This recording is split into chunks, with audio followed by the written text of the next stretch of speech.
Hello student, welcome to our channel modern chemistry YouTube channel पे आप सभी का स्वागत है।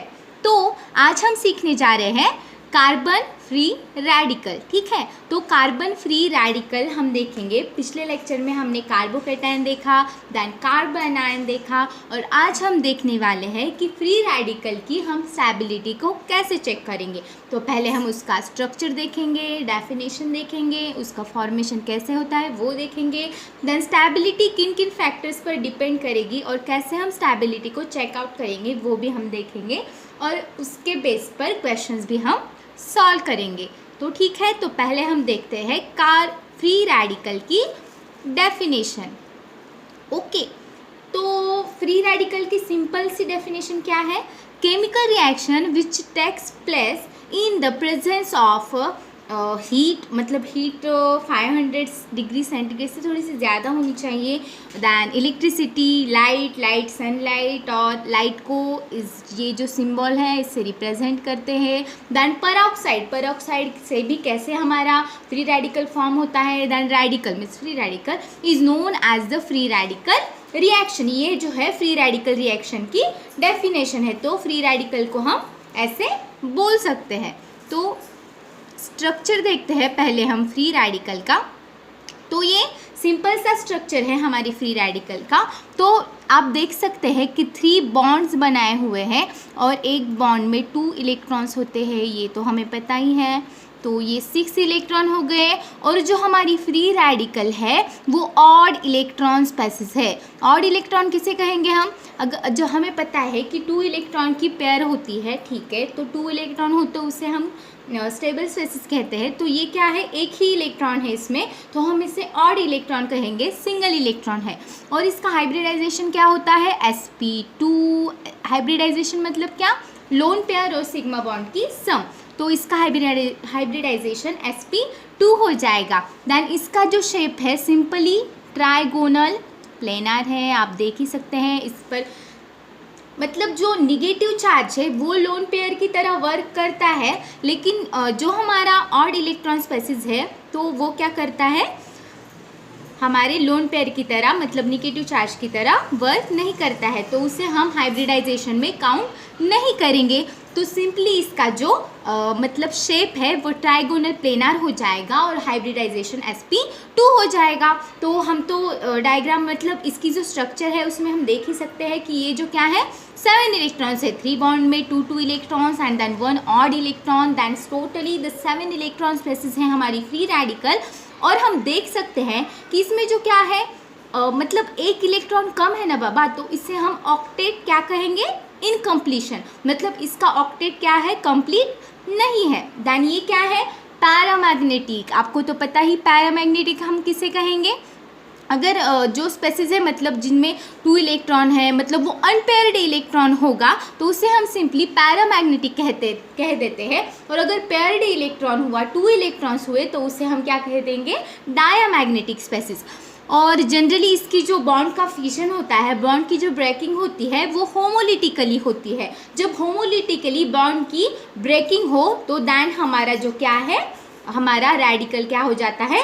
फॉर्म हो जाता है। और जो हमारा रेडिकल है वो react as a neutral electrophile की तरह क्या करता है? ये रिएक्ट्स करता है। ओके, तो ये हो गई हमारी स्ट्रक्चर की इंफॉर्मेशन, डेफिनेशन। दैन हमारा ऑड इलेक्ट्रॉन क्या होता है, कितने इलेक्ट्रॉन होते हैं, क्या हाइब्रिडाइजेशन है, क्या स्ट्रक्चर है, क्या मतलब इसका सब जो है फीचर्स हमने देख लिया है। तो हमारा नेक्स्ट जो पॉइंट है वो है फॉर्मेशन और generation of the free radical. तो ठीक है, हम हमारी नेक्स्ट पॉइंट की तरफ चलते हैं। ओके, तो हमारा जो है नेक्स्ट पॉइंट क्या है? बहुत ही ऊपर चला गया था ये। ओके, ठीक है, नेक्स्ट पॉइंट है generation of the free radical. Okay, तो HCl हाइड्रोजन क्लोराइड है हमारा।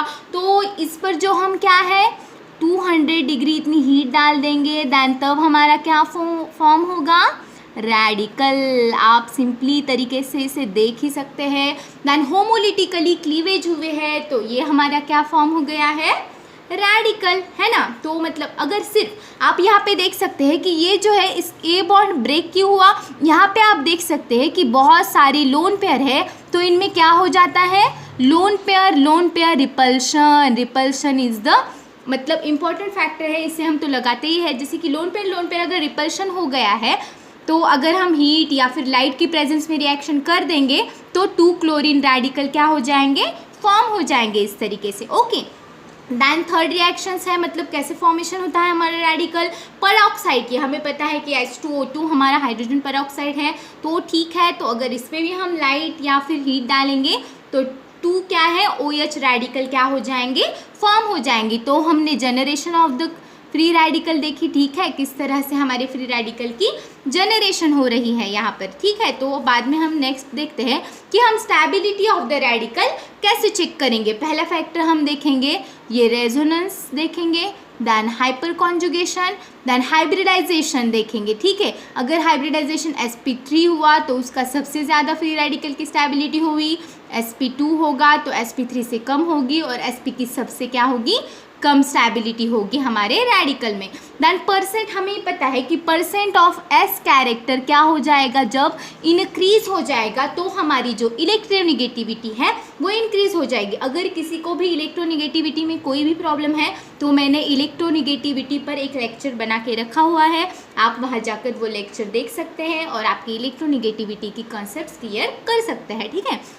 तो जनरली क्या है, हमारा जो परसेंट ऑफ एक्स कैरेक्टर अगर बढ़ गया तो हमारी इलेक्ट्रोनिगेटिविटी क्या कर जाती है, इंक्रीज कर जाती है। देन हमारी रेडिकल की स्टेबिलिटी क्या कर जाएगी, डिक्रीज कर जाएगी। मतलब हम जनरली कह सकते हैं कि percent of S character increases, then हमारी जो क्या हो जाएगी, फ्री रेडिकल की स्टेबिलिटी क्या हो जाएगी, डिक्रीज हो जाएगी। मतलब percent of S character is inversely proportional to the radical stability, ठीक है। रेडिकल की जो स्टेबिलिटी है उसके इन्वर्सली क्या करेगा, हमारा वर्क कर देगा ये, है ना। मतलब क्या कर देगा, किसी भी स्पेसिस में अगर परसेंट ऑफ एस कैरेक्टर ज़्यादा है तो उसकी फ्री रेडिकल की स्टेबिलिटी कम हो जाएगी। तो ये सारे फैक्टर्स हमें ध्यान में रखने हैं, जैसे resonance, hyper conjugation, hybridization, then S character और इलेक्ट्रोनिगेटिविटी पे कैसा इफेक्ट होता है।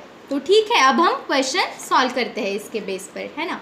अब क्वेश्चन सॉल्व करते हैं हमने सारे फैक्टर जान लिए, सब समझ लिए। अब हम questions on the free radical, ठीक है, questions on the free radical. तो ठीक है, हम हमारा जो क्या है फर्स्ट क्वेश्चन देखते हैं। ओके, तो फर्स्ट क्वेश्चन क्या है हमारा, फर्स्ट क्वेश्चन है, ठीक है, हमें क्या दिया है, ये 3 डिग्री दिख रहा है ना, 3 डिग्री कार्बोकेटायन, देन ये 2 डिग्री है और ये 1 डिग्री है। मतलब प्राइमरी, सेकेंडरी एंड टर्शरी हमारा क्या है, रेडिकल है, ठीक है। तो हमें पता ही है कि जैसे हाइपर कॉन्जुगेशन के क्या है, हाइपर कॉन्जुगेशन की हमारी जो मतलब रेडिकल की जो स्टेबिलिटी है वो डायरेक्टली प्रोपोर्शनल है। अगर मैं डायरेक्टली कहूँ तो ये रेडिकल की जो स्टेबिलिटी है वो हम कार्बोकेटायन की स्टेबिलिटी हमने जैसे चेक की थी वैसे ही हमें फ्री रेडिकल की स्टेबिलिटी चेकआउट कर देनी है। दोनों में फैक्टर सेम ही लगते हैं ऑलमोस्ट, तो ठीक है। तो सबसे ज़्यादा आपको पता ही है कि टर्शरी है, मतलब क्या है, हाइपर कॉन्जुगेशन की डायरेक्टली प्रोपोर्शनल है। तो हम यहाँ पे देख सकते हैं कि यहाँ पर 3 हाइड्रोजन है, यहाँ पर 3 अल्फा हाइड्रोजन है और यहाँ पर 3 अल्फा हाइड्रोजन है। तो टोटल 9 अल्फा हाइड्रोजन है यहाँ पर, और यहाँ पर हम देख सकते हैं कि यहाँ पर 6 अल्फा हाइड्रोजन है, यहाँ पर 3 अल्फा हाइड्रोजन है। तो सबसे ज़्यादा अल्फा हाइड्रोजन ए में है तो ए की स्टेबिलिटी सबसे ज़्यादा हो जाएगी, देन बी की हो जाएगी और लास्ट में हमारी क्या हो जाएगी, सी की स्टेबिलिटी फ्री रेडिकल की। ऐसे हम चेकआउट कर देंगे, ठीक है। तो सेकंड क्वेश्चन देखते हैं। हमें पता ही है कि ये क्या है, इसका हाइब्रिडाइजेशन sp है, इसका sp2 है और इसका sp3 हाइब्रिडाइजेशन है। तो हमें इतना पता है कि percent of S character increases, then electronegativity increases, but जो हमारी रेडिकल की स्टेबिलिटी क्या हो जाएगी, इनके इंक्रीज होने से डिक्रीज कर जाएगी। तो sp3 की ज़्यादा होगी, मतलब C की जो है फ्री रेडिकल की स्टेबिलिटी ज़्यादा होगी, देन B की होगी, देन लास्ट में किसकी होगी, हमारी C की स्टेबिलिटी। तो इस तरह से हम फ्री रेडिकल की स्टेबिलिटी चेक करेंगे, ठीक है। तो हम नेक्स्ट क्वेश्चन देखते हैं, हमारा थर्ड वाला। थर्ड क्वेश्चन है, क्या है, यहाँ पे फ्री रेडिकल है, यहाँ पर है और यहाँ पर है। यहाँ पर हम देख सकते हैं कि 2 2 एंड 3, मतलब ये क्या है 7 अल्फा हाइड्रोजन से क्या है ये हाइपर कॉन्जुगेशन, और इंडक्टिव से भी क्या है ये स्टेबलाइज है plus I effect. Okay, then ये जो है यहाँ पे तो हम देख ही सकते हैं कि यहाँ पर रेजोनेंस करा है तो आर और हाइपर कॉन्जुगेशन से क्या है ये रेडिकल स्टेबलाइज है दोनों से, और यहाँ पर हम देख ही सकते हैं कि मतलब कितने 4 अल्फा हाइड्रोजन से क्या है ये स्टेबलाइज है ये रेडिकल। तो सबसे ज़्यादा हम पहले रेजोनेंस को प्रायोरिटी देंगे तो हमारा बी सबसे ज़्यादा स्टेबल हो जाएगा, देन ए हो जाएगा, और लास्ट में हम सी को क्या कर देंगे प्रायोरिटी दे देंगे, तो लास्ट में हमारा सी आ जाएगा। देन फोर्थ क्वेश्चन देखते हैं अब हम। फोर्थ क्वेश्चन में यहाँ पे रेडिकल है तो यहाँ पे हम देख ही सकते हैं इसमें कुछ खास इफेक्ट नहीं लग रहा है, ऐसा आपको लग रहा होगा, लेकिन यहाँ पे देखिए ना बाबा रेजोनेंस तो पूरी रिंग में अच्छी तरह से हो रहा है ना, तो यहाँ पर क्या लग रहा है रेजोनेंस लग रहा है। और यहाँ पे रेजोनेंस तो है ही, लेकिन 3 यहाँ पर क्या है 3 अल्फा हाइड्रोजन भी मिल रहे हैं, मतलब आर भी लग रहा है और हाइपर कॉन्जुगेशन भी यहाँ पर अच्छी तरह से लग रहा है। यहाँ पर हमारा रेजोनेंस लग रहा है इफेक्ट। देन यहाँ पर क्या है 3 और 3 6 अल्फा हाइड्रोजन से क्या है ये स्टेबलाइज है। तो सबसे ज़्यादा स्टेबल क्या हो जाएगा, इसमें रेजोनेंस भी है और हाइपर कॉन्जुगेशन है, और इसमें सिर्फ रेजोनेंस है, तो हम बी को सबसे ज़्यादा स्टेबल कह देंगे, देन ए को, देन सी को, एंड लास्ट में हमारा क्या आ जाएगा डी। तो इस तरह से हम स्टेबिलिटी चेक कर लेंगे। तो सबसे ज़्यादा स्टेबल हमारा बी हो जाएगा, देन ए हो जाएगा, देन सी हो जाएगा, देन लास्ट में हमारा डी आ जाएगा। तो ठीक है, तो हम लास्ट क्वेश्चन देखते हैं। तो यहाँ पर फ्री रेडिकल है, यहाँ पे तो हम देख ही सकते हैं कि 4 अल्फा हाइड्रोजन से, मतलब 4 नहीं, ये नहीं लेंगे ना, यहाँ पर है ठीक है 1 अल्फा हाइड्रोजन से, मतलब ये इस पर कुछ ज़्यादा स्टेबिलिटी नहीं है। तो यहाँ पर क्या है ये दो और ये क्या है हमारा 7 अल्फा हाइड्रोजन से क्या है ये स्टेबलाइज है ना, और यहाँ पे तो ये रेजोनेंस से स्टेबलाइज है, और यहाँ पर रेजोनेंस से स्टेबलाइज है, मतलब पूरी रिंग में अच्छी तरह से क्या कर सकता है ये रेजोनेंस कर सकता है। तो सबसे ज़्यादा स्टेबल हमारा डी हो जाएगा। देन ठीक है, रेजोनेंस को दे देंगे, रेजोनेंस मतलब क्या हो जाएगा हमारा सी आ जाएगा डी के बाद, देन हमारा बी आ जाएगा, और लास्ट में हमारा ए आ जाएगा, है ना। तो इस तरह से हम स्टेबिलिटी चेक करेंगे हमारे फ्री रेडिकल की। तो ठीक है, हमने ये क्वेश्चन सॉल्व कर लिए फ्री रेडिकल के स्टेबिलिटी के ऊपर। ठीक है, तो अब हमने क्या क्या देखा इस लेक्चर में। हमने फ्री रेडिकल क्या होता है, उसकी स्टेबिलिटी कैसे चेक करते हैं, और बहुत सारे क्वेश्चन हमने सॉल्व कर लिए। तो आपको ये वीडियो अच्छी लगी हो तो लाइक कीजिए, शेयर कीजिए और चैनल को सब्सक्राइब कर लीजिए। Thank you for watching this video. Thank you, फिर से मिलेंगे नेक्स्ट लेक्चर में। अगर वीडियो अच्छी लगी हो तो लाइक कीजिए, शेयर कीजिए और सब्सक्राइब कीजिए। Thank you.